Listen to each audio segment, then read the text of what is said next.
أما بعد فأعوذ بالله من الشيطان الرجيم بسم الله الرحمن الرحيم والعصر إن الإنسان لفي خسر إلا الذين آمنوا وعملوا الصالحات وتواصوا بالحق وتواصوا بالصبر صدق الله مولانا العظيم وصدق رسوله النبي الكريم ونحن على ذلك من الشاهدين والشاكرين والحمد لله رب العالمين اللهم صل على سيدنا ومولانا محمد وعلى آله وصحبه أجمعين الصلاة والسلام عليك يا رسول الله الأكرم وعلى آلك وصحابك يا حبيب الله الأكرم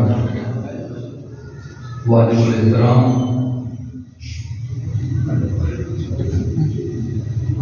فاضل ذیشان وارث فیضان اسلاف حضرت علامہ محمد امجد علی صاحب چشتی کی تشرف ہو، جملہ اساتذہ کرام، طلباء نظام اور برادران اسلام، اللہ جل مجدہ کا بے پناہ شکر و احسان ہے جس نے ہم سب کو جمعۃ المبارک میں اپنے محبوب کے محبوب مہینے شعبان معظم میں ان مقدس گھڑیوں اور اس مقدس اور تاریخی مرکز پر حاضری کا شرف عطا فرمایا۔ یہ وہ مرکز ہے جس کو ہم یہاں ہی نہیں بلکہ یورپ میں بھی اس مرکز کا ذکر ہوتا ہے۔ حضرت علامہ محترم مولانا لطیف احمد صاحب چشتی رحمۃ اللہ تعالی علیہ کا ذکر میں نے ناظر میں سنا، صرف سنا ہی نہیں ہے۔ جب میں 98 میں یہاں سے گیا تو آپ کے ساتھ شیخ عبدالوحید صاحب کی جو محفل ہوتی ہے وہاں سٹیج پہ ان کے ساتھ آپ کی زیارت کا بھی شرف حاصل ہوا ہے۔ بڑی شفقت فرماتے اور آنکھوں کو دیکھ کے کہتے آپ کی آنکھوں میں سیدوں کا جلال ہو، بڑی شفقت فرماتے۔ مجھے آپ کی زیارت کا بھی شرف نصیب ہے۔ وہ ہستی کی جنہوں نے قائد اعظم رحمۃ اللہ علیہ کے ساتھ مل کے پاکستان بنانے میں اپنی پوری قوتیں صرف کی ہیں، جنہوں نے حضرت علامہ شاہ نورانی رحمۃ اللہ علیہ، حضرت پیر یعقوب احمد شاہ صاحب حالیہ والے اور حضرت نیازی رحمۃ اللہ تعالی علیہ، ان جیسے عظیم الشان قائدین کے ساتھ، حضرت پیر سیال رحمۃ اللہ علیہ کے ساتھ مل کر اہل سنت کی جڑوں کو پاکستان کی اس دھرتی میں مضبوط فرمایا ہے۔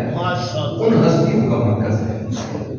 تحریک پاکستان ہو، اس کے بعد تحریک نظام مصطفیٰ ہو، اس کے بعد تحریک ختم نبوت ہو، کسی بھی پہلو سے دیکھ لیں، حتیٰ کہ انجمن طلبہ اسلام ہو، اس گھر کی ساری خدمات جگہ جگہ پہ نگوش پاک آج بھی قابل تکلیف ہے۔ تو ہم اللہ کا شکر ادا کرتے ہیں کہ خدا نے جو ہمیں توفیق دی ہے اور جو ہم جیسے طالب علموں کو سبق دین کا ملا ہے، آج اپنے اساتذہ کو سنانے کے لیے یہاں بھی حاضر ہیں۔ حافظ عبدالستار صاحب نے سنی سیکریٹریٹ میں مجھے حکم دیا کہ علامہ چشتی صاحب نے فرمایا ہے اس کا سبق کدھر بھی کہو آ کے سنائے، لہٰذا میں سبق سنانے کے لیے حاضر ہو چکا ہوں۔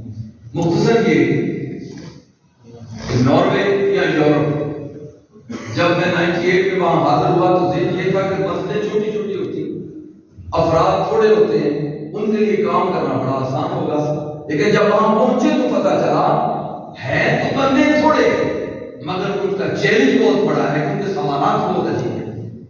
ان کے چھوٹے چھوٹے بچے مساجد میں آتے ہیں، نارمیجن بچے، غیر مسلم بچے، ان کے نرسری سے لے کے یونیورسٹی تک تمام مسجد میں وزٹ کے لیے آتے ہیں، کیونکہ ان کے نصاب میں ریلیجن موجود ہے۔ جس طرح ہم ایم اے میں تقابلی ادیان پڑھتے ہیں، 8 بڑے مذاہب کا تقابلی جائزہ ایم اے میں ایک پیپر ہے تقابلی ادیان کا پڑھتے ہیں، وہ پرائمری سے لے کے کالج تک تقابلی ادیان پڑھتے ہیں۔ 8 مذاہب کیا ہے، آپس میں تقابل کیا ہے، وہ کسی کو پریارٹی نہیں دیتے، وہ کہتے ہیں کہ ہم پڑھتے ہیں۔ تو وہ جب مسجد میں آتے ہیں اور اسلام کے متعلق وزٹ کرنے آتے ہیں پھر وہ سوال کرتے ہیں۔ وہاں ائمہ کو تھوڑا ہٹ کے جدید سائنسز کو بھی نظر میں رکھنا ہوتا ہے.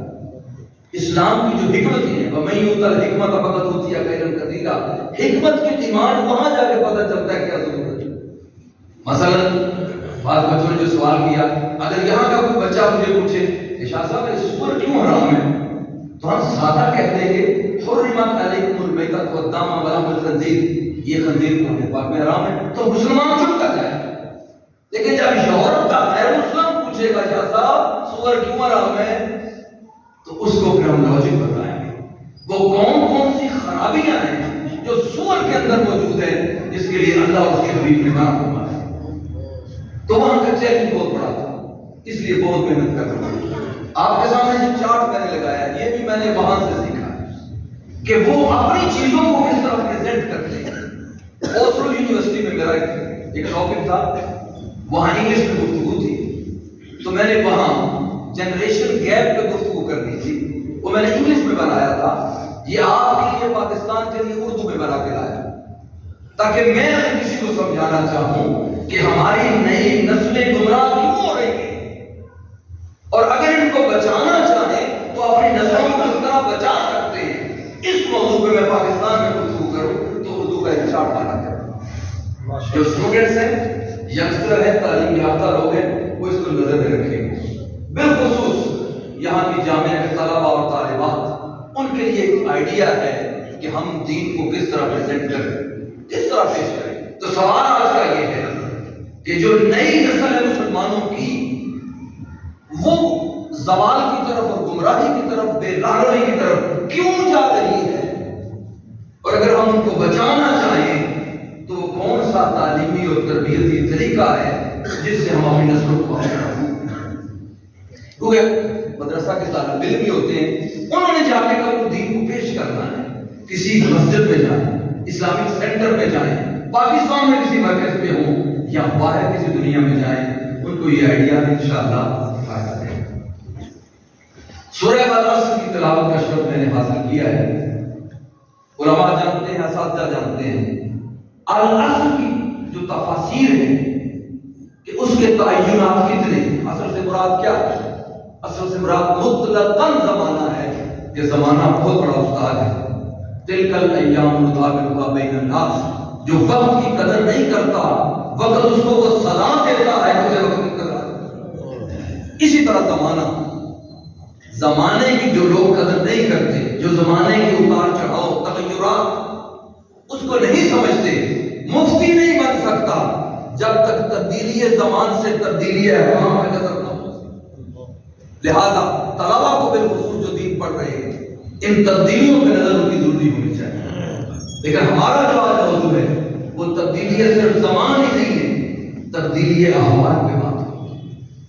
جب کسی کے دل کی حالت بدلتی ہے تو اس کے اخلاق بدلتے ہیں، اخلاق سے اس کے پھر اعمال بگڑتے ہیں، اعمال سے رفتہ رفتہ اس کے عقائد بھی تباہ ہو جاتے ہیں. اللہ جل مجدور نے سورہ العصر میں بتا دیا، قسم ہے زمانے کی، خواہ وہ زمانہ مطلقاً ہو یا وہ زمانہ مصطفیٰ ہو یا وہ کوئی بھی ماضی اور مضارع اور مستقبل کا زمانہ ہو، ہر زمانہ جو ہے وہ تمہارے لیے استاد ہے. اسی لیے فرمایا سیروا فی الارض، جاؤ دنیا کو جا کے دیکھو، اس کے تغیرات کو دیکھو. کیف بدا الخلق، اللہ نے کائنات کو کس طرح بنایا، انسانوں کو کس طرح بنایا، برے کا انجام کیا ہے، کیف کان عاقبۃ المکذبین. اپنے ارد گرد دیکھا کریں، اپنے ارد گرد دیکھا کریں.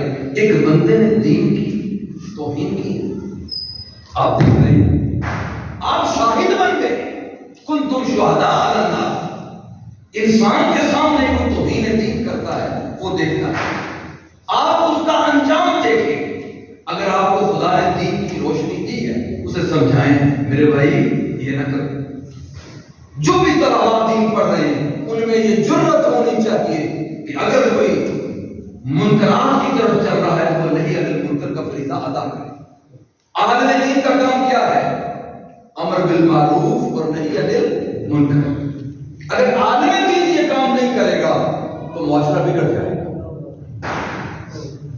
تو پہلی چیز جو سمجھانے کی کوشش کر رہا ہوں، اگر آپ مسلمان ہیں، آپ والدین ہیں، تو گھر کی نگرانی کے حوالے سے کلکم راع وکلکم یدہی، بخاری مسلم کی اپنی حدیثوں میں تم میں سے ہر کوئی نگران ہے اور ہر کسی سے جس پر وہ نگران ہے اس کی ذمہ داری کے مطلب پوچھا جائے گا.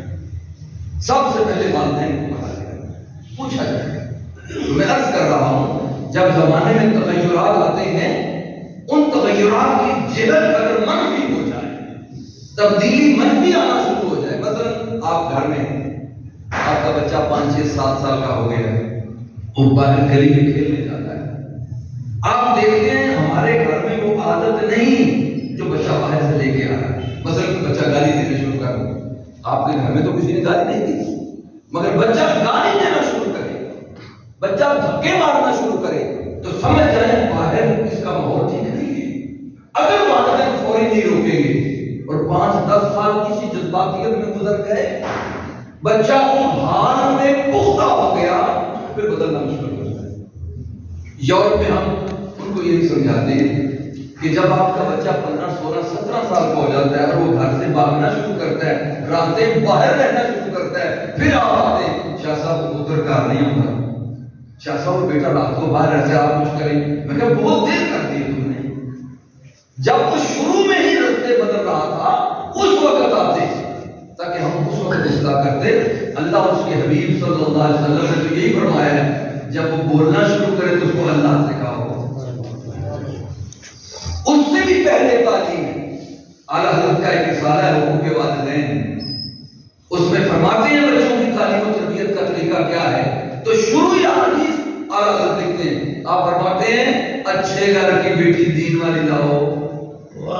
ماں اچھی ہوگی تو اولاد پیدا اچھی ہوگی. پھر آگے آداب بتاتے باوضو رات کو بستر پہ سویا کرو، ٹھیک ہے، اخلاق اچھے رکھا کرو، رزق حلال کھا کے بچوں کو دیا کرو. اگر رزق حرام دو گے تو نافرمان بچہ پیدا ہوگا. پھر حدیث نبی بیان کرتے ہیں جب رات کو میاں بیوی بستر پہ جاؤ تو پردہ اڑا کرو، گدھوں کی طرح بے حیا نہ ہو جایا کرو ورنہ بچہ بے حیا پیدا ہوگا.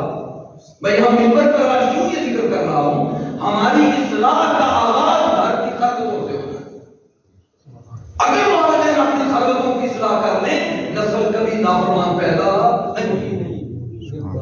جب ہم اللہ اور اس کے رسول کے احکام کی نافرمانی شروع کرتے ہیں تو بچے نافرمان پیدا ہوتے ہیں. آپ حرام کا رزق بچوں کو کھلا کے دیکھ لیں کبھی فرما بردار نسل پیدا. یہ سیکھنا چاہتے ہیں، یہ آپ نے سیکھنی ہے باتیں. تو والعصر ان الانسان لفی خسر. میں موضوع پھیلاتا نہیں ہوں، سکیٹ کے پیغام دے. زمانے کی قسم اٹھا کے اللہ پاک نے فرمایا کہ انسان نقصان میں ہے. کیوں؟ فرمایا کل بنی آدم خطاؤون. آدم علیہ السلام کی اولاد جتنے بھی آدمی ہو تم، ہر آدمی خطا کرتا ہے، ہر آدمی خطا کرتا ہے. نظر خطا کرتی ہے. حضرت بابا فرید الدین میں شکل اپنے ملفوظات اسرار الاولیاء، جو لوگ محبت اور تصوف کو گہرائی سے پڑھنا چاہتے ہیں دعوت دیتا ہوں اسرار الاولیاء پڑھا کریں. میں نے اس سبکت جامعات میں پڑھائی ہے. بہترین کتاب ہے، جو صوفی بننا چاہتا ہے اسرار الاولیاء پڑھ لے. اور بہت سی کتابیں ہیں مگر یہ بڑی چاشنی بھری کتاب ہے. اس میں آپ فرماتے ہیں آنکھ اس کی بھی توبہ ہے، کان اس کی بھی توبہ ہے، ان کو بچانا ہے آپ نے. زبان کی توبہ ہے، جسم کی توبہ ہے، خیالات کی توبہ ہے. جسم کی توبہ یہ ہے کہ اس کو جتنا دنیا میں کھپاتے ہو اتنا دین کی عبادت میں بھی لگاؤ. زبان کی توبہ یہ ہے صبح شام اس سے باتیں کرتے ہو اس کو اللہ کے ذکر و تلاوت میں گرتا. جس طرح مال کی زکات ہے، جس طرح مال کی زکات ہے، اس طرح اپنی جان کی بھی زکات ہے، جسم کی بھی زکات ہے، آنکھوں کی بھی زکات ہے. کہ سارا دن انگریزی پڑھتے ہو اسکول اور کالج میں، صبح صبح تھوڑا سا تلاوت کرتی ہے. تو یہ اپنے معمولات میں آپ نے رکھنا ہے. جو میں باتیں ساتھ ساتھ تلقین کر رہا ہوں اس کو سنبھالتے جائیں، یہ آپ کے لیے فائدہ مند ہے. تو اپنی زندگی کو منظم کریں، اسلام کے راستے پر، حضور علیہ السلام کی سنت کے راستے پر مضبوط کریں. میرا ایمان ہے اگر مسلمان صحیح ہو جائیں نسلیں بدل جائیں گی. ہمارے جو معاشرہ بگڑ رہا ہے سمجھ جائے گا اگر والدین سمجھ جائیں. والدین سنبھلیں گے تو گلی محلے میں کون ہوتے ہیں؟ والدین ہوتے ہیں. مسجدوں میں کون آتے ہیں؟ والدین ہی آتے ہیں. والدین سنبھلیں گے معاشرہ بدل جائے گا. تو فرمایا انسان نقصان میں ہے، خطا کرتا ہے، اور فرمایا خیر الخطائین التوابون. خطا سب سے ہوتی ہے مگر بہترین خطا کار وہ ہے جو بھی خطا ہو اور توبہ کرے. مولا اے کریم رب معاف کر دو، اے مولا مجھے معاف، اپنے حبیب کا صدقہ معاف کرو، خطا ہو گئی تاکہ فوراً معاف ہو. ان الحسنات یذہبن السیئات، اگر کوئی برائی ہو جائے تو نیکی بھی ایسی کرو کہ گناہ کو دور کرو. تو فرمایا انسانوں سے خطا ہوتی ہے، ٹھیک، انسان نقصان میں ہے. الا الذین آمنوا، خطا سے بچنے کا پہلا اصول کیا ہے؟ ایمان صحیح کرنا. وہ جو ایمان لے آئے وہ خطاؤں سے بچیں، وہ حفاظت کی طرف قدم بڑھائیں. وَعَامِلُوا الصَّالِحَاتِ، اور وہ جو ایمان لانے کے بعد نیک اعمال بھی کرتے ہیں. وَتَوَاصَوْا بِالْحَقِّ، اور سچائی اور حق کے راستے پہ چلتے رہتے ہیں، قائم رہتے ہیں، مضبوط رہتے ہیں، استقامت سے چلتے ہیں، حق کا راہ نہیں چھوڑتے. وَتَوَاصَوْا بِالصَّبْرِ، اور وہ اس راستے پر جو مشکلات ہیں ان پر صبر کرتے ہیں. تو یہ چار ایسے اجزاء دین کے اس سورہ مبارکہ میں بیان کیے گئے. یہ وہ سورہ مبارکہ ہے جو تقریباً بچوں کو زبان نہیں یاد ہے. آج اس کو میں جس طرح یورپ میں ہم دین کو بیان کرتے ہیں اس طرح آپ کے سامنے رکھیں گے. علامہ اقبال رحمۃ اللہ علیہ فرما گئے تھے، شراب کہن در جام نو، شراب کہن پھر ملا ساقیا، وہی جام گردش ملا ساقیا. اس میں خطبات مدارس میں علامہ اقبال فرماتے ہیں جو اگلا زمانہ آ رہا ہے، والعصر کا اگلا زمانہ آ رہا ہے، وہ مادی علوم اور سیکولر سائنسز کا زمانہ آ رہا ہے. اس میں وہی بچے گا جو دین کی توجیہ سیکولر ان پیمانوں کے مطابق روحانی جذبوں کے ساتھ پیش کرے گا. روح یارا دل مسلم کو وہ زندہ تمنا دے جو روح کو تڑپا دے، جو قلب کو گرم دے. ایسی تمنا جو دل میں حرارت پیدا کرے، جذبہ روح کو بیدار کر دے، تڑپا دے مسلمانوں کو. وہ جب تازہ ہوگا تو پھر محفوظ ہو گئے مسلمان. اس کو میں دوسرے رنگ میں آپ کے سامنے رکھتا ہوں. ایمانیات، اس سورۃ پاک کے اندر کتنے شعبے بتائے؟ 4. ایمانیات صحیح ہونے چاہیے. دوسرا عمل الصالحات، عبادات صحیح ہونی چاہیے. تیسرا حق اور سچ پر استقامت ہونی چاہیے. حق کس پہ ہے؟ معاملات پہ ہے. حق کا مطلب خود بھی آپ حق پہ قائم رہو، اور جس کے ساتھ تجارت کرو، گفتگو کرو، نکاح ہے، طلاق ہے، بزنس ہے، معاملات ہیں، حقوق ہیں، فرائض ہیں، جتنے بھی دو بندوں اور معاشرے کے درمیان ہوتا ہے اس میں سچے بن کے رہو. جھوٹ پہ کاروبار نہ کرنا، جھوٹ پہ رشتے نہ طے کرنا، جھوٹ پہ معاملات نہ کرنا، جھوٹ بول کر دنیا کے نفع کے لیے کوشش نہ کرنا. حق پہ رہنا. جب حق پہ رہو گے، حلال پہ رہو گے، مشکلیں تو آئیں. پھر ان مشکلات کا صبر کرنا. صبر کیا ہے؟ صبر اخلاق، صفات اور احوال کے ساتھ تعلق رکھتا ہے. صبر انسانی احوال کے ساتھ تعلق رکھتا ہے. تو غور کریں. اب اس کی طرح سائنس کے حوالے سے کلیئر کرتے ہیں. آج کی سائنس جو ہے سائیکالوجی جسے آپ کہتے ہو، اب اس کا نام فلسفی کو تبدیل کر رہے ہیں. سائیکو لاطینی زبان میں روح کو کہتے ہیں. سائیکالوجی ہے ہی روحانی سائنس، مگر اب وہ کھل کے سامنے کہہ رہے ہیں اسپرچویلٹی وہ اس دور کا سب سے بڑا مضمون ہے. کیوں؟ غور سے طلبا غور سے سنو. وہ کہہ رہے ہیں کہ دنیا میں نفسیات کے مریض جسمانی مریض سے امراض سے زیادہ ہو گئے.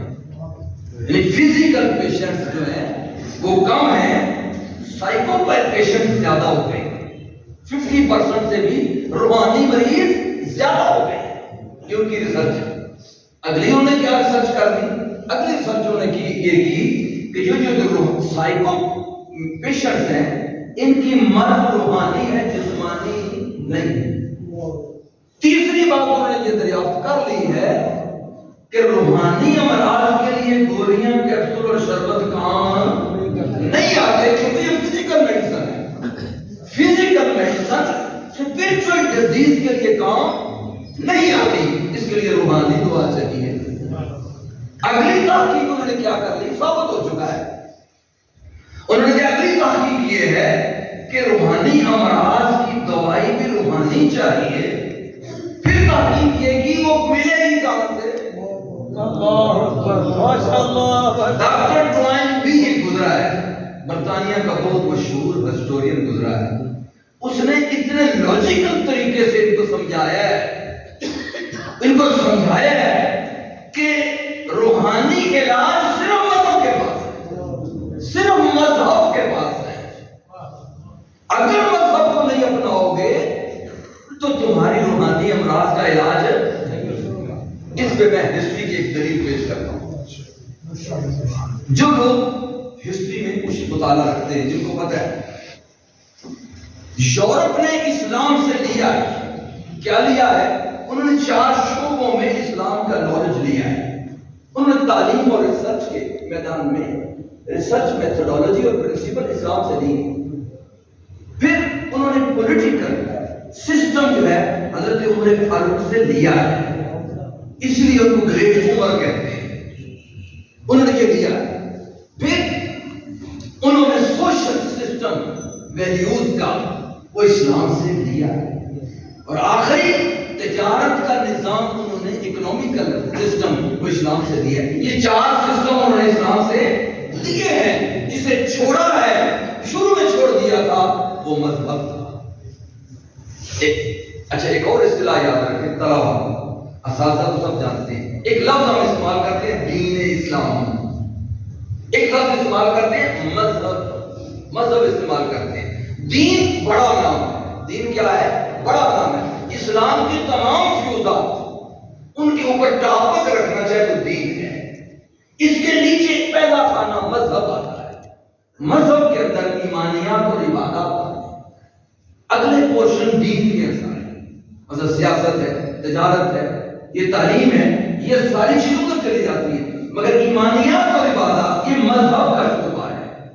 انہوں نے مذہب کو چھوڑا، دین کے باقی 4 شعبے لے لیے، تو انہوں نے کہا ہمیں کلمہ نہیں چاہیے، ہمیں عبادات نہیں چاہیے، مگر آج 200 سال کے بعد مجبور ہو گئے دین کی طرف جانا پڑے گا، ورنہ سارے مارے جاؤ گے۔ اب اگلی ریسرچ انہوں نے کیا کی کہ ہمیں مذہب سے سکون مل سکتا ہے، وہ ہے کیا؟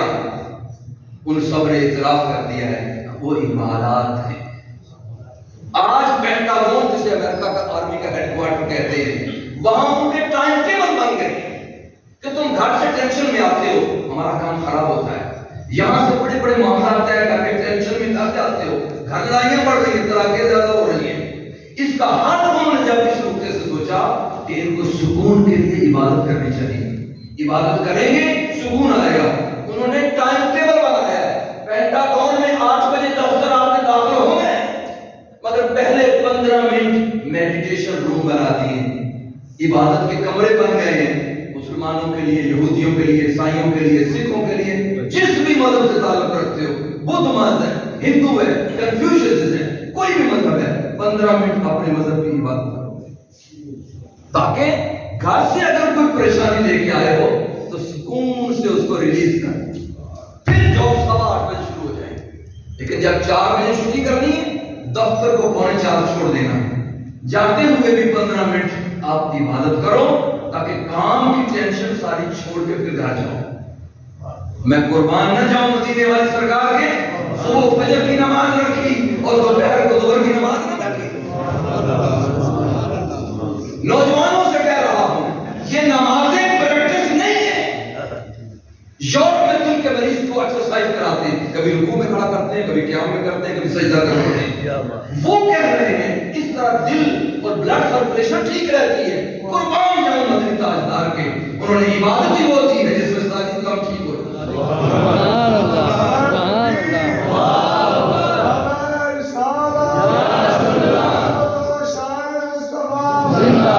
میں نوجوانوں کو بھی خصوص کہہ رہا ہوں، بزرگ تو پکے لوگ ہیں، یہ نہیں ملتے، میں آپ کو کہہ رہا ہوں عبادت کے کئی جہتیں ہیں، اس کے پہلو ہیں، اس کی سائڈز ہیں۔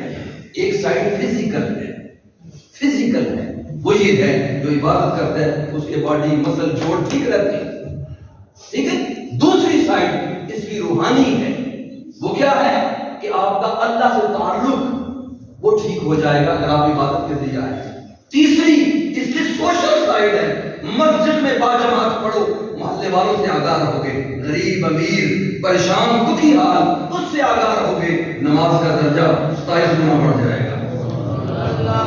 خود سوچو اکیلے نماز پڑھنے سے حضرت سکون زیادہ ملتا ہے.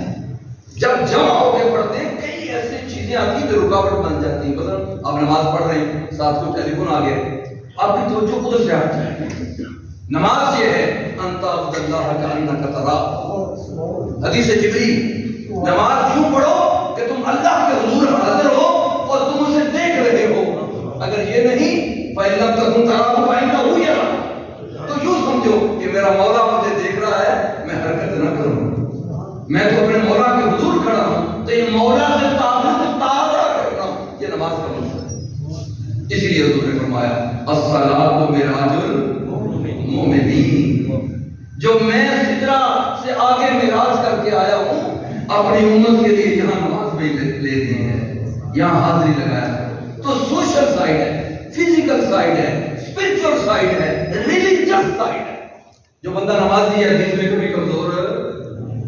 جو بندہ نمازی ہے ہر جمعہ کو جمعہ میں آئے, عام درس نماز کے آگے پیچھے ہوتے رہتے ہیں, امام صاحب خطیب صاحب کوئی نہ کوئی حدیث بیان کر رہے ہوتے ہیں, آپ سن رہے ہوتے ہیں. جو مسجد میں آتا رہے اس کا دین کمزور نہیں ہوگا. یہ ریلیجس سائڈ ہے. تو عبادات کے مختلف سائڈز ہیں, رسمیں نہیں ہیں, رسمیں نہیں ہیں. علامہ فرماتے ہیں مسجد تو بنا دی شب بھر میں, ایمان کی حرارت والوں نے, من اپنا پرانا پاپی ہے برسوں میں نمازی بن سکا. ٹھیک ہے, اپنے آپ کو نمازی بنائیں خدا کے لیے, محلے والوں کو دکھانے کے لیے مت مسجد آئیں, ورنہ محنت ساری رائے نہ جائے. جو میں مسجد میں آداب بتانے کے لیے بڑا سخت ہوں, سب سے بڑا چودھری جو مسجد میں آ کے تنگ کرتا ہے اسے آخرت سے ڈرنا چاہیے. اس پہ بہت سخت وعیدیں. مشکات شریف باب المساجد پڑھیں, حضور علیہ السلام نے فرمایا اللہ کا بہت وعید ہے اس پر, جو قیامت کے نزدیک مسجدوں میں آوازیں بلند ہونا شروع ہو جائیں گی. تو فرمایا اگر تم دیکھو کہ مسجد میں لوگ باتیں کر رہے ہیں تم ان سے دور ہٹ جاؤ, خدا کو ایسے نمازیوں کی کوئی ضرورت نہیں. لہذا جو بڑا چودھری ہے مسجد میں, اگر دیکھنا ہو نا سب سے بڑا چودھری کون ہے, وہ جو مسجد میں آئے آتے اس سے جھک جائے. مولا میں دنیا میں بڑے پاپ کما کے تیرے حضور آتا ہوں, میں تو یہاں معافی مانگے. وہ جھکا ہوا. اگر مسجد میں کوئی چیز گندگی پڑی ہو, خرابی پڑی ہو, ٹافیوں کے ٹکڑے پڑے ہوں, کاغذ پڑے ہوئے ہوں, چودھری کو شرم آئے کہ میں نے سنا ہوا ہے مسجد کی صفائی کا بڑا ثواب ہے, وہ کاغذ اٹھا رہا ہوں. جوتیاں ٹیڑھی میڑھی خراب ہو رہی ہوں, وہ جوتیاں سیدھی کر رہا ہوں. بات کو دیکھے یار یہ تمہارا ایم پی ہے, یہ ہمارا کونسلر ہے, یہ بڑے سیٹ صاحب ہیں, یہ بڑے چودھری صاحب ہیں, مگر مسجد میں آ کے تو یہ بالکل مسکین بنتا ہے, سمجھ جاؤ یہی اصل چودھری ہے. اور جو ادھر آ کے ایسے ایسے چلے مسجد میں اور امام صاحب کو بھی مشکل سے اوکھا ہو کے بات کرے, سمجھ لو کہ اس کی عادت برباد ہوتا ہے, خدا کی گرفت جب جس میں نازل ہونے والی ہے. تو لہٰذا ایک سائڈ یہ ہے ادب اور اخلاق سیکھنے کے لیے مسجد میں آؤ, یہ بھی ایک دین کا پہلو ہے. مختصر کرتا ہوں, دین رسم نہیں ہے, دین ایک تازہ روح رکھتی ہے. لیکن ہم جب تک اس کو روح سمجھ کے عبادت نہیں کریں گے اس میں روح پیدا نہیں ہوگی. تو میں عرض کر رہا ہوں کہ اس دین کے اندر سے انہوں نے مذہب کو نکالا تھا. آج ان کے اسکالر دوڑ رہے ہیں. خود مجھ سے رابطہ کیا ہے, ایک پادری نے مجھ سے رابطہ کیا ہے, امام صاحب ہمیں نفسیات کے مریضوں کے لیے بہت مسئلہ ہے, بتائیں اسلام ہماری کیا مدد کر سکتا ہے؟ نعرہ تکبیر, نعرہ رسالت, شان مصطفیٰ, نعرہ ختم نبوت. یونیورسٹی میں آپ حیران ہوں گے, یہ بھی 2000 کے بعد عربی ڈپارٹمنٹ شروع ہو گیا ہے, ریلیجن اس کا ڈپارٹمنٹ شروع ہو گیا ہے.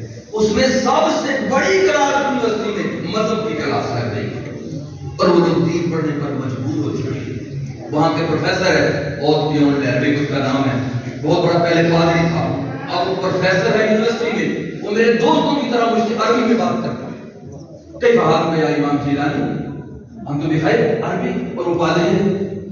ایک اور لیڈی ڈاکٹر خالی مفت ہے، اچھی بہن بنی ہوئی ہے، گھر میں کئی مرتبہ میری اہلیہ سے ملی آئی، مجھے کہتی ہے میں کشف المحجوب آپ سے پڑھنا چاہتی ہوں۔ میں نے اس کو عربی کا ترجمہ لے گیا، کشف المحجوب کا انگلش ترجمہ عربی نے کیا، وفات ہو گیا وہ، اس کا ترجمہ میں نے دیکھا، کہتی وہ میں تو ڈھونڈ رہی تھی مجھے ملا ہی نہیں، میں نے یہ میری طرف سے بھائی کا تحفہ دے دیا۔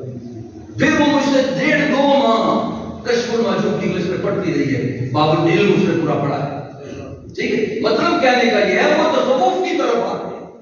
آپ یوٹیوب پہ چلے جائیں، چرچ دیکھیں گے، چرچ کے اندر حسبی ربی جل اللہ ما فی قلبی غیر اللہ، وہ ذکر کر رہے ہیں لا الہ الا اللہ، چرچوں میں ذکر ہو رہا ہے، حضرت عیسیٰ کا مجسمہ لگا ہے، حضرت مریم کا لگا ہے، سلیب لگی ہے، بیچ میں میوزک کے ساتھ وہ ذکر کر رہے ہیں، اور خود بوڑھے بوڑھے نارویجن اور انگریز کہتے ہیں ہمیں ذکر سن کے سکون ملتا ہے۔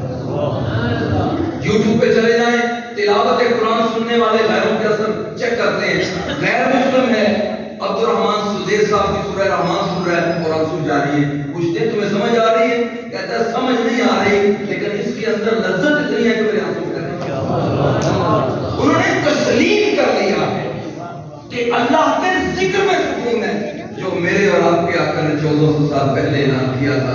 قرآن پاک نے الا بذکر اللہ تطمئن القلوب۔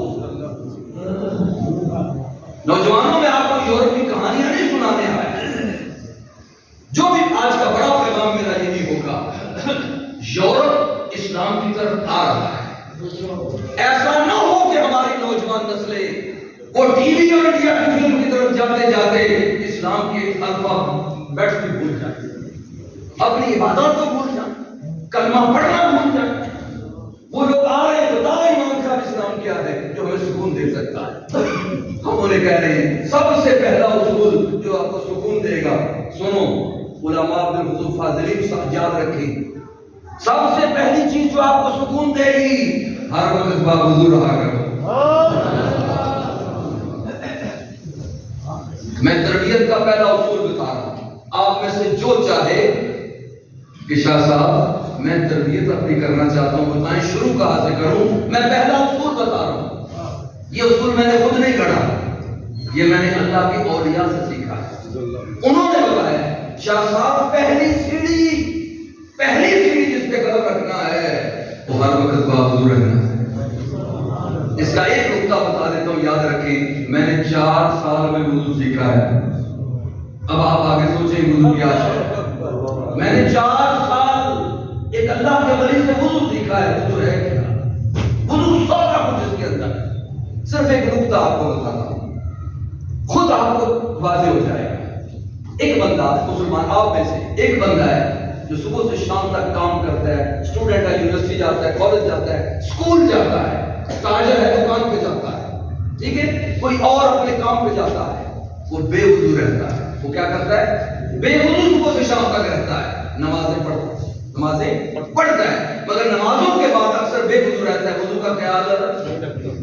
ایک دوسرا مسلمان ہے، وہ صبح اٹھتا ہے، سب سے پہلا کام وضو کرتا ہے، نماز پڑھتا ہے، وضو کو دھیان میں رکھتا ہے، میں نے وضو رکھنا ہے، ناشتہ کرتا ہے، کپڑے بدلتا ہے، اسٹوڈنٹ ہے تو کالج جاتا ہے، یونیورسٹی جاتا ہے، تجارت پہ جاتا ہے، دکان پہ، کام پہ، جہاں بھی جاتا ہے، سارا دن وضو کا خیال رکھتا ہے۔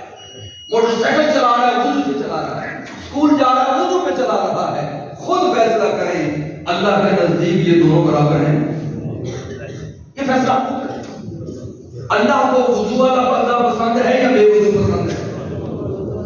یہ بزرگوں نے مجھے سمجھایا شاہ صاحب، عام مسلمان اور اللہ کے دوستوں میں پہلا فرق ہر وقت وضو رکھنا۔ یہ تربیت کا نقطہ آپ کو بتا رہا ہوں۔ جو نوجوان اپنی تربیت چاہتے ہیں، آج کے بعد یہ جمعہ کا تحفہ دے جائیں، یہ حضور کے شبان معظم کا تحفہ دے جائیں۔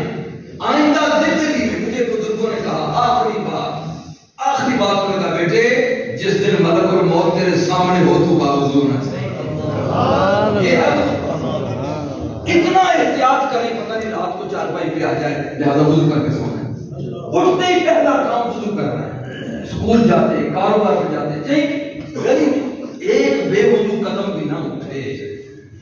علماء جانتے ہیں معراج کی رات حضور جنت کی سیر کر رہے ہیں، آپ جنت کی سیر کر رہے ہیں، محلات کو دیکھ رہے ہیں، حضرت عمر فاروق کا محل دیکھا، صحابہ کا دیکھا، آگے آگے کسی کے چلنے کی آواز حضور نے آہٹ سنی، آپ پہچان گئے، آپ دیکھ رہے تھے یہ تو بلال آگے آگے جا رہا ہے۔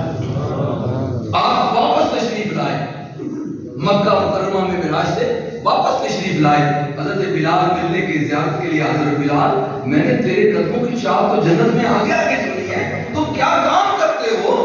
عرض کیا حضور کو نیکی تو اور بڑی نہیں، جو آپ نے بتایا وہی کرتا ہوں، ہاں حضور وضو کا اختیار کرتا ہوں، جہاں وضو ٹوٹ جائے ہر وقت ریت کا تھیلا ساتھ ہے تاکہ چھینٹے نہ اڑیں، فوراً وضو کر کے شکر کرتا ہوں، دو نفل پڑھتا ہوں، ہر وقت باوضو رہتا ہوں۔ حضور نے مہر لگا دی، بلال یہی تیرا عمل تجھے جنت تک لے گیا۔ اس میں بہت احادیث ہے، بہت احادیث، لیکن آج کا جمعے کا بڑا سبق دے رہا ہوں۔ تربیت کی پہلی اینٹ ہر وقت پاک صاف اور باوضو رہتا۔ یہ آج جمعہ لے لیں، بس اگر میں گفتگو ابھی بند بھی کر دوں تو یہی کافی ہے، کیونکہ تربیت یاد رکھنا یکدم ولی نہیں بنتا، یکدم ولی نہیں بنتا، قدم قدم پہ بنتا ہے۔ مشہور حدیث پاک کے لمبی میں اشارہ کرتا ہوں، حضرت حنظلہ رضی اللہ تعالیٰ عنہ، آپ ایک دن سیدنا ابوبکر صدیق رضی اللہ تعالیٰ عنہ کے پاس بیٹھے اور رونے لگ پڑے، یا ابا بکر نافق حنظلہ، اے ابوبکر حنظلہ تو منافق ہو گیا۔ اور نے فرمایا بھائی کیا کہہ رہے ہو، تم تو حضور کے محبوب ہو، بتاؤ کیا ہوا ہے؟ عرض کیا جب میں حضور کے پاس ہوتا ہوں مجھے بیوی بچے گھر کاروبار ہر شے بھول جاتی ہے، میرے سامنے حضور ہوتے ہیں، اللہ کا دربار ہوتا ہے، جنت اور دوزخ میرے سامنے دیکھتا ہوں، مگر جب اٹھتے آتا ہوں بھول جاتے ہیں، بچوں میں ہوتا ہوں بیوی بچے گھر یاد ہوتا ہے، آپ بھول جاتے ہیں، میں تو منافق ہوں۔ حضرت ابوبکر صدیق بھی رونا شروع کر دیا، یہ تو مجھے بھی ہوتا ہے۔ دونوں روتے روتے حضور کی بارگاہ میں تشریف لے آئے، یا رسول اللہ، پھر ہم حضرت حنظلہ، یا رسول اللہ حنظلہ منافق؟ فرمایا نہیں حنظلہ مومن۔ حضور نے حنظلہ مومن بتاؤ کیا ہے؟ حضور یہ آپ کے پاس ہو اللہ یاد ہے، آپ یاد ہیں، آخرت یاد ہے، گھر جائیں تو بھول جاتا ہے۔ فرمایا نہیں، اگر تمہیں ہر وقت میں ہی اور اللہ یاد رہے تو دنیا کا کوئی کام نہیں کر سکتے۔ یہ خدا کریم نے پردہ بنایا ہے تاکہ دنیا بھی آباد ہو سکے، ولیکن لحظتاً لحظتاً لحظتاً، یہ قطرے، یہ گھونٹ یہ نماز میں ملتے ہیں، تلاوت میں ملتے ہیں، یہ گھونٹ گھونٹ پلائی جاتی ہے، اتنا نشہ نہیں چڑھایا جاتا کہ ساری دنیا بیکار ہو جائے۔ تو کہنے کا مطلب یہ ہے نوجوانوں، ہر وقت باوضو رہو، نمازوں کی پابندی، علماء کی مجلس اور صحبت، اس کو پابند رہو، کبھی ایمان میں کمزور نہیں۔ یورپ آج کمزور ہوا ہے تو واپس اسلام کی طرف آ رہا ہے۔ کتنے اچھا، پوری دنیا میں سب سے زیادہ پوپ نے بھی قبول کیا ہے، ویٹیکن کا جو بڑا پادری ہوتا ہے، اس نے کہا اسلام کے پھیلنے کی رفتار کرسچینٹی سے کئی گنا آگے چلی گئی۔ مسلمان کون ہو رہے ہیں؟ اکثر نوجوان یورپ کے لڑکے اور لڑکیاں وہ جلدی مسلمان ہو، یونیورسٹی کے اسٹوڈنٹ زیادہ مسلمان ہو رہے ہیں۔ کیوں؟ جب وہ اسلام کے کسی اصول سے اس کو دیکھتے ہیں، پرکھتے ہیں، تو تسلیم کرتے ہیں کہ اسلام سچ ہے۔ میرے ہاتھ میں 14 سے 15 افراد مسلمان ہوئے ہیں، ان میں ایک کا واقعہ صرف آپ کو سناتا ہوں۔ ہمارے ورلڈ اسلامک مشن اوسلو کے ساتھ والی بلڈنگ میں 5 فلور کی بلڈنگ ہے، تیسرے فلور پہ ایک نارویجن عورت رہتی ہے، اس کی عمر 40-45 کے قریب، اس کے نیچے بھی 2 مسلمانوں کے گھر، اوپر بھی ایک مسلمان۔ جو ہی عید آتی ہے وہ کھانا بھیجتے ہیں، پاکستان آئے کپڑے لے کے آتے ہیں، خوشی غمی کا موقع ہو، شادی کو اس کو دعوت، آپ بھی ہمارے ساتھ آؤ، شادی حال میں مسلمانوں کی شادی ہو رہی ہے، اس کو بھی دعوت دیتے، بہن آپ بھی آئے۔ پاکستان سے گئے، نئے کپڑے لے کے آئے، مٹھائیاں لائے، یہ پاکستان کی ایمن آبادی برفی ہے، یہ فلان ہے، یہ جلیبیاں ہیں، یہ مینگو ہے پاکستان میں۔ وہ کہتے ہیں تم مجھے مفت دیتے ہو، کیوں دیتے ہو؟ میرا تو دوست ہے، وہاں شادیاں کم ہیں، فرینڈ زیادہ ہیں، ٹھیک ہے؟ یاد رکھو اگر آپ بھی اسی سیکولر راستے پہ چلو گے تو ماں بہن بیٹی رشتے اجڑ جائیں گے، فرینڈ ہی فرینڈ پاکستان میں ہو جائیں گے۔ اللہ ہمیں اپنی ماں بہنوں کی عزت کی توفیق عطا فرمائے۔ اس نے کہا میرا اپنا فرینڈ ہے، ہم ہوٹل پہ کھانا کھانے جاتے ہیں، اس نے آج تک مجھے کبھی مفت کھانا نہیں کھلایا۔ وہ کہتا ہے اپنا بل تم دو، میں اپنا بل آپ اکثر مجھے فری کھانا دیتے ہو، اتنے گفٹ دیتے ہو، کیوں دیتے ہو؟ اس مسلمان نے کہا ہمارے نبی پاک نے فرمایا ہمسایہ ماں جایا، ہمسائے کے تم پر بہن بھائیوں کی طرح حق ہے، تم ہمارے بہن بھائیوں کی طرح ہو۔ اس نے کہا یہ تمہارا دین ہے، یہ تمہارا دین ہے؟ اس نے کہا ہاں یہ میرے نبی نے دین بتایا۔ اس نے کہا مجھے کلمہ پڑھاؤ، یہ دین مجھے قبول ہے۔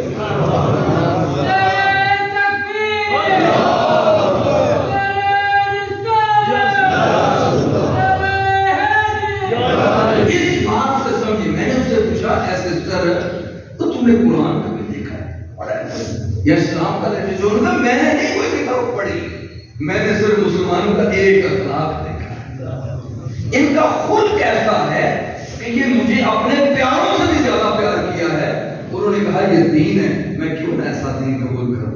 اس کو میں نے کہا میرے کہنے کا مطلب یہ ہے اگر ہم مسلمان بن جائیں، ہمارے ہمسائے میں رہنے والا عیسائی بھی عیسائی نہیں رہے گا، عیسائی بھی عیسائی نہیں رہے گا، مسلمان ہو جائے۔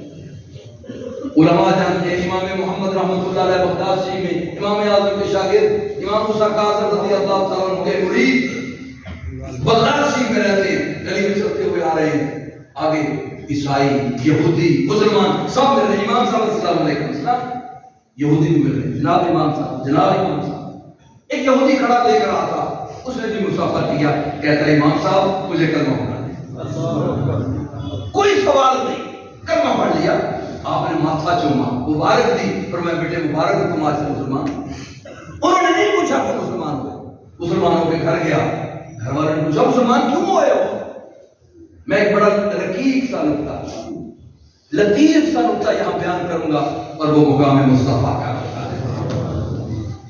جب کوئی دل سے مدنی تاجدار صلی اللہ علیہ وسلم کی طرف توجہ کرتا ہے، خدا کو بندہ پیارا کرتا ہے۔ ہم نعت پڑھتے ہیں مگر کتنے بندے جن کی توجہ نوٹ پہ ہوتی ہے؟ اگر نعت پڑھتے ہوئے حضور کی طرف توجہ رہے، ان نوٹوں سے بے نیاز ہو جائے۔ اگر توجہ حضور کی طرف رہے، خدا تمہیں ہر چیز سے بے نیاز کر دے گا۔ یہودی سے پوچھا مسلمان کیوں ہوئے؟ اس نے کہا میں نے گلی میں دیکھا امام محمد آ رہے تھے، وہ کسی سے نفرت نہیں کرتے، مسلم غیر مسلم مل رہے تھے، وہ سب سے ایک جیسا پیار کرتے تھے۔ شاباش بیٹے میرے، اللہ تمہیں خوش رکھے، اللہ تمہیں ہدایت دے، سب کو اسی طرح ملتے جا رہے ہیں۔ میرے دل میں آیا اگر چھوٹا محمد اتنا خوبصورت ہے تو بڑا کرنا خوبصورت ہے۔ میرے دل نے ذرا سا حضور کو سوچا، چھوٹے کو دیکھ کر بڑے مصطفیٰ کو سوچا، خدا نے دروازہ کھول کے ہدایت دے دی۔ قرآن و سنت کی ایسی ایسی نصوص ہیں، آیات ہیں، احادیث ہیں جن کے اندر جمال بھرا ہوا ہے۔ علماء کو چاہیے ان جمال کو بے نقاب کر دے لوگوں کے سامنے تک دل جمال سے کھنچ جائے۔ ان جمالیات میں سے یہ واقعات بھی یہ ذرا کھنچ جائے۔ مثلا مشہور آیت کریمہ ہے، عبداللہ ابن ابی جب فوت ہوئے، منافقوں کا سردار تھا، فوت ہوا، اس کے ساتھ 1400-1500 منافق تھے، مگر تھوڑا میں مختصر کر رہا ہوں۔ فوت ہوا، اس نے اپنے بیٹے محمد کو کہا، عبداللہ بن محمد بن عبداللہ بن ابی، اس کو کہا بیٹے جنگ احد پر حضرت حمزہ شہید ہوئے تھے، ان کا قد بڑا تھا، میرا بھی قد بڑا تھا، کسی کی قمیض پوری نہیں آ رہی تھی، میں نے قمیض دی تھی، حضور سے عرض کرنا مجھے اس کا بدلہ اپنی قمیض دے دیں، میں مر جاؤں تو مجھے اپنی قمیض دے دیں، اور میں درخواست کرتا ہوں اپنا جنازہ پڑھا دے میرا، شاید مجھے خدا معاف کر دے۔ رات کو فوت ہو گیا، منافقوں کا سردار فوت ہو گیا، بیٹا صحابی ہے، مسلمان ہے، سچا صحابی ہے، واقعات لمبے ہو جائیں گے، سچا صحابی ہے۔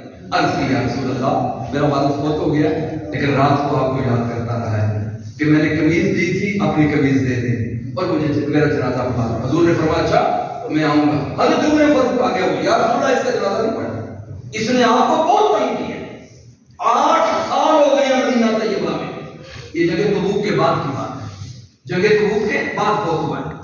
حضور اس نے آپ کو بہت تنگ کیا ہے، اس کا جنازہ نہیں پڑھنا۔ فرمایا عمر مجھے ابھی حکم نہیں آیا، مجھے ابھی حکم نہیں آیا ہونا کا، نبی اللہ کے حکم کے بغیر کوئی کام نہیں چھوڑتا، لہٰذا میں جاؤں گا۔ قمیض بھی بھجوا دی۔ جب صبح ہوئی، جنازہ تیار ہو گیا، حضور علیہ السلام سید الانبیاء ہیں، غیبوں کے غیب جاننے والے ہیں، دلوں کے احوال جاننے والے ہیں۔ حضور علیہ السلام کو سب پتا تھا آج وقت ہے اس کے سارے شہر کو مسلمان کر کے چھوڑوں گا۔ آپ نے جنازے میں کھڑے ہوئے، آپ کو پتا ہے جب جنازہ تیار ہوتا ہے امام صاحب سے درخواست کرتے ہیں وہ 5 منٹ کی بات سنا دیں تاکہ تعلیم ہو جائے۔ حضور پاک نے صحابہ کی طرف مبارک آپ نے فرمایا رات کو اس نے مجھے پیغام بھیجا تھا، میں نے حضرت حمزہ کو قمیص دی، آپ مجھے قمیص دے دیں اور میرا جنازہ پڑھا دیں، شاید خدا مجھے معاف کر دے۔ آپ کے جنازے کی برکت سے خدا مجھے معاف کر دے۔ سامنے 1000 منافق بھی اندر چھپا ہوا۔ میں آپ کو موضوع کیا بتا رہا ہوں؟ امام محمد کو دیکھ کے جو حضور کو یاد کرے خدا اس یہودی کو ہدایت دیتا ہے۔ اسی طرح اسی آیت میں جمال دیکھیں کیا ہے، اس 1000 کے سامنے حضور نے نگاہ نبوت کی کرنوں کو پھیلا کے جب نور کی بارش کی، 1000 منافق نے سوچا، دل کھل گئے کہ اگر اس کو حضور کی برکت کی ضرورت ہے ہم کیوں منافق کریں؟ 1000 آگے آیا، یا رسول اللہ اس کو ضرورت ہے تو ہمیں بھی ضرورت ہے، ہم معافی مانگتے ہیں اور دوبارہ کرنا پڑتے ہیں، ہم اس کے ساتھی تھے، یا رسول اللہ ہم نے بھی مرنا ہے، ہمیں معاف کرنا۔ تاجدار ختم ابوبکر زندہ باد، تاجدار ختم ابوبکر زندہ باد۔ غور کریں، آپ واقعہ پہ غور کریں، منافقوں نے صرف اتنا سوچا ایک لمحہ کہ اگر عبداللہ کو حضور کی شفاعت کی ضرورت ہے ہم کیوں محروم رہے حضور سے؟ حضور کو ذرا سا سوچا ہے، انہوں نے دل میں سوچا، خدا نے کھڑکیاں ایمان کی کھول دی۔ کیا ہمیں کیا سبق ملا؟ ان میں جمال یہ ہے حضور کو سوچا ہے، کس سے؟ دل سے سوچا ہے۔ نعت دل سے پڑھا کریں، خطاب دل سے کیا کریں۔ جب امام صاحب یہاں گفتگو فرمائے دلوں کو کھول کے بیٹھا کریں، شاید کوئی نور کی چھینٹا آپ کو لگ جائے۔ میں آپ ختم کرتا ہوں اسی پر 1 منٹ آخری میں۔ یہ جو چیز میں نے بنائی ہے وہ اسی نقطے پر بنائی تھی۔ یہ جو 4 ایمانیات، عبادات، معاملات اور اخلاقیات، یہ دین کے 4 اجزاء ہیں۔ یہ دراصل کیا ہے؟ ایمانیات جو ہیں وہ افکار و نظریات ہیں، عبادات اعمال ہیں، اور معاملات یہ اس کے ارادے اور جذبے ہیں، اور اخلاقیات یہ اس کے آداب ہیں، اس کے احوال ہیں۔ آپ غور کریں یہ 4 چیزیں ہیں۔ 4 چیزیں ہوتی کہاں ہیں؟ ایک انسان کی عقل میں افکار ہوتے ہیں، دوسرا نفس کے اندر خواہشات ہوتی ہیں، جذبات ہوتے ہیں، دل کے اندر جذبات اور اس کے اندر افکار فکر، یہ اس کے ارادے دل میں ہوتے ہیں، روح کے اندر احوال ہوتے ہیں۔ 4 چیزیں دین کی، انسان کے اندر 4 اجزاء، یہ دونوں 4 برابر ہیں۔ اس لیے ہم کہتے ہیں اسلام دین فطرت ہے، اسلام دین فطرت ہے۔ کیا مطلب؟ جو انسان کی فطرت اللہ نے بنائی ہے اسی طرح دین کی بھی فطرت برابر ہے۔ دین میں نظریات بھی ہیں، ارادے اور اعمال بھی ہیں، دین میں جذبات ہیں، اخلاق ہیں اور احوال بھی ہیں۔ یہ انسان کے اندر رکھے ہوئے ہیں۔ ہم ہنستے ہیں، فیل کرتے ہیں، روتے ہیں، ارادہ کرتے ہیں، غصہ کرتے ہیں، خواہش کرتے ہیں، یہ سب رکھا ہوا ہے۔ اس کے علاج اور خوراک کے لیے دین مکمل دیا گیا۔ دنیا میں ایک دین ہے جو مکمل ہے اور وہ اسلام ہے۔ ہم اس سے گزر کے یورپ سے آئے ہیں، ہم اس سے گزر کے آئے ہیں۔ میں اس آگ میں پھینکا گیا ہوں مثل خلیل، ہم گزر کے آئے ہیں۔ یہ 4 چیزیں آپ کے اندر ہیں۔ شارٹ کر رہا ہوں، یہ 4 چیزیں پلتی کہاں ہیں؟ خاندان میں بچہ پیدا ہوتا ہے، خاندان میں سب سے پہلے اس کی موٹیویشن ہوتی ہے، تعلیم ہوتی ہے۔ مادری زبان لفظ سنا ہے نا؟ مادری زبان کیا ہوتی ہے؟ ماں جو بولتی ہے بچہ سیکھتا ہے، ماں جو کرتی ہے بچہ سیکھتا ہے، ماں جو فیل کرتی ہے بچہ فیل کرتا ہے، ہنستی ہے تو ہنستا ہے، روتی ہے تو روتا ہے، ماں تھپڑ مارے تو بچہ ضدی بنتا ہے۔ مت مارا کریں بچوں کو، پیار دیں، بچے صحیح تربیت پائیں۔ خاندان پہلا سکول ہے، پھر مذہب ہے، مسجد میں آتا ہے، سپارہ پڑھتا ہے، قاعدہ پڑھتا ہے، قاری صاحب کو پیار کرنے والا ہونا چاہیے۔ اخباروں میں ہم شرمندہ ہوتے ہیں جب کسی امام کا پاکستان سے کیس جاتا ہے، اس نے بچے کو مار مار کے پسلیاں توڑ دی، پنکھے سے باندھا ہے، بچہ مر گیا ہے، ہم وہاں روتے ہیں۔ ڈاکٹر کہتے ہیں تم تو کہتے ہو دین بڑا اچھا ہے، یہ کیا تمہارا دین؟ میں کہ یار وہ بھولا ہوا ہے، ذرا غصے میں، اس کو پتہ نہیں دین نہیں ہے اجازت دیتا، اسی لیے ہم اس امام کو پکڑ کے جیل میں سزا دیتے ہیں۔ لہٰذا اماموں کو پیار کرنا چاہیے، دین پیارے لوگ دیں گے، پیارے لوگ دین بانٹیں گے، سارے لوگ مسجدوں میں آ جائیں گے۔ مسجدیں کیوں خالی ہو رہی ہیں؟ ہمیں پیار دینا بھول گیا۔ اسی طرح دوست، الناس علی دین ملوکہم المرء علی دین خلیلہ. انسان اپنے دوست کے دین پہ ہوتا ہے. اچھے یار بناؤ، بروں کے ساتھ دوستیاں نہ بناؤ. دوست اچھا ہو تو دین میں معامل ہوتا ہے. یہ اجزاء ہے معاشرے. پھر سکول ہے، پھر معاشرہ ہے، پھر نظام ہے ملک کا. وقت اتنا نہیں ہے کہ میں مزید آگے جاؤں، بس اس کو یاد رکھیں ہر بچہ اس میں پڑھتا ہے. نسل خراب کیوں ہو رہی ہے؟ اب جواب دے رہا ہوں. نسل خراب کیوں ہو رہی ہے؟ ہمارا گھر پیٹا ہے. ایک اسکول میں جاتے ہیں نا، ایک اسکول میں بچہ میٹرک میں جا رہا ہے، میٹرک میں ٹیچر ہے، اسکول ہے، کتابیں ہیں، ہر چیز ایک، مگر رزلٹ مختلف ہے. رزلٹ کیوں مختلف ہے؟ والدین مختلف ہیں، دوست مختلف ہیں، مذہب میں اس کا تعلق کمزور ہے، سکول مختلف ہے. ٹھیک ہے؟ اسی طرح معاشرہ مختلف ہے. کاموکی کا معاشرہ اور ہے، اسلام آباد کا اور ہے، لاہور کا اور ہے، ناروے اور آسلو کا اور ہے، لندن اور پیرس کا اور ہے. معاشرے کے چینج کے اثرات ہوتے ہیں.